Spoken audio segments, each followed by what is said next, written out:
नमस्कार दोस्तों, मैं हूं श्याम सर। स्वागत है आपका ज्ञान युग वर्ल्ड में। आज के इस वीडियो में हम एक नए विषय पर बात करते हैं। उससे पहले अभी तक आपने हमारे चैनल को सब्सक्राइब नहीं किया होगा तो ज्ञान युग वर्ल्ड को सब्सक्राइब कीजिए। आपके दोस्तों के साथ शेयर करना भी ना भूलें। दोस्तों, आपने थंबनेल में देखा ही होगा, आज जो विषय पर हम बात कर रहे हैं वो है ईमानदारी महंगी हो गई। सच्चे और ईमानदार लोग बहुत ही कम हो गए, लेकिन फिर भी जितने भी ईमानदार और सच्चे लोग आज दिख रहे हैं, उन्हें जिंदगी में जरूर इस ईमानदारी और सच्चे होने का फल मिलता है। वो फल कब मिलेगा, कहाँ मिलेगा, कैसे मिलेगा, कौन देगा, कैसे देगा, इसके बारे में बताना मुश्किल है। लेकिन जो भी ईमानदार और सच्चा होता है उसे ये ईमानदारी और सच्चे होने का फल मिलता ही है, और वो बहुत ही मीठा होता है। ये फल ईमानदार व्यक्ति को किसी भी रूप में मिल सकता है। इसे हम एक कहानी से समझते हैं। एक राजा था, वो बहुत ही बूढ़ा हो गया था। उसे संतान नहीं थी, इसलिए वो हमेशा चिंतित रहता था। हमेशा उसके राजमहल के बारे में सोचता था। वो सोचता था कि उसके जाने के बाद उस राज्य का कौन उत्तराधिकारी बनेगा। वो चाहता था कि वह उसी राज्य के एक ईमानदार बालक को गोद लेगा और उसी को उस राज्य का उत्तराधिकारी बनाएगा। यह निश्चित करने के बाद उस राजा ने उस राज्य में घोषणा कर दी कि जो ईमानदार और सच्चा बालक होगा उसे राजा उस राज्य का उत्तराधिकारी बनाएगा। यह घोषणा सुनकर उस राज्य के सभी बच्चे राजमहल में इकट्ठा हो गए। जब राजा वहां पे आया तो उसने देखा कि बहुत सारे बच्चे वहां पे इकट्ठा हुए थे। उन सभी बच्चों में से राजा को किसी एक को ही चुनना था, और इसीलिए राजा ने उन सभी बच्चों की ईमानदारी की परीक्षा लेने का निर्णय लिया।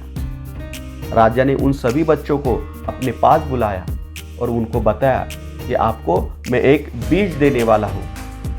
ये बीज लेके आपको घर जाना है और उसी बीज को एक गमले में बोना है। उसकी अच्छे से देखभाल करनी है और 6 महीने के बाद आपको वापस इस राज दरबार में इकट्ठा होना है। और जिस बच्चे का बीज अच्छे से अंकुरित होगा, अच्छा पौधा बनेगा, उस बच्चे को राजा उत्तराधिकारी बनाएगा। यह सुनकर बच्चे बहुत खुश हुए। उन्होंने वो बीज लिया और अपने अपने घर चले गए। उन्होंने वो बीज अपने गमले में लगाया और उसकी देखभाल करना शुरू कर दिया। 6 महीने बीत गए। 6 महीने के बाद वापस वो सभी बच्चे राज दरबार में इकट्ठा हो गए। बच्चे बहुत ही खुश थे क्योंकि उन सभी बच्चों का जो बीज था वो अच्छे से अंकुरित हुआ था और अच्छा पौधा बन चुका था। लेकिन उस सभी बच्चों में एक बच्चा बहुत दुखी था क्योंकि उसका बीज अंकुरित नहीं हुआ था और वो बहुत रो रहा था। उसने भी बहुत मेहनत की थी, लेकिन उसका बीज अंकुरित नहीं हुआ था। जब राजा राज दरबार में आ गया तो उन्होंने सभी बच्चों का निरीक्षण किया। सभी बच्चे खुश थे। राजा की नजर उस बच्चे पर पड़ी जो बच्चा रो रहा था और दुखी था। राजा उस बच्चे के पास चला गया और राजा ने उसे पूछा, आपने मेहनत नहीं की क्या? आपका बीज क्यों अंकुरित नहीं हुआ? तो बच्चे ने राजा को बताया कि मैंने भी सच्चे दिल से और ईमानदारी से इस बीज को बो दिया, लेकिन फिर भी ये अंकुरित नहीं हुआ। यह सुनकर राजा भी बड़ा भावुक हुआ और अपने कुर्सी पे जाकर बैठ गया। राजा ने सभी बच्चों को शांत किया और उनको बताया कि अभी मैं घोषणा कर रहा हूं कि इस राज्य का और उत्तराधिकारी बनाएगा। और राजा ने घोषणा की कि इस राज्य का जो उत्तराधिकारी बनेगा वो वही लड़का है जिसका बीज अंकुरित नहीं हुआ है, जिसका पौधा नहीं बना है। यह सुनकर वो सभी बच्चे बहुत चौंक गए। वो राजा को बोलने लगे कि आपने पहले ऐसा बताया था कि जिसका बीज अंकुरित होगा, जिसका पौधा अच्छे से खिलेगा, उसी को ही आप गोद में लेके उसे उत्तराधिकारी बनाओगे, और आज आपने अलग किया। तो राजा ने उन सभी बच्चों को शांत कराते हुए बताया कि मैंने आपकी ईमानदारी की परीक्षा ली।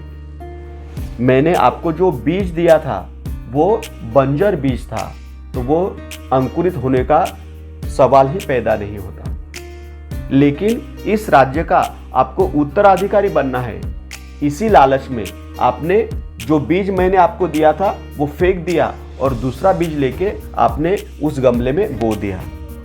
लेकिन ये एक ही बच्चा ऐसा था, उसने जो बीज बोया था वो वही बीज था जो मैंने आपको दिया था। और आप सभी बच्चों में से ये एक ही बच्चा सच्चा और ईमानदार है, और इसी सच्चाई और ईमानदारी का फल उसे मिल गया, और अभी ये इस राज्य का उत्तराधिकारी बनेगा। दोस्तों, सच्चे दिल और ईमानदारी से हम जो भी काम करते हैं, हमें उसका फल जरूर मिलता है। इसलिए हमेशा ईमानदारी और सच्चे दिल से काम करना चाहिए। आज हम देख रहे हैं ईमानदारी बहुत ही कम देखने को मिलती है, फिर भी हमें ईमानदारी का रास्ता छोड़ना नहीं चाहिए, क्योंकि हमारी पृथ्वी गोल है। जो भी हम करते हैं वही हमें वापस मिलता है। अगर हम ईमानदार और सच्चे हैं तो हमें भी उसका फल जरूर मिलेगा। धन्यवाद।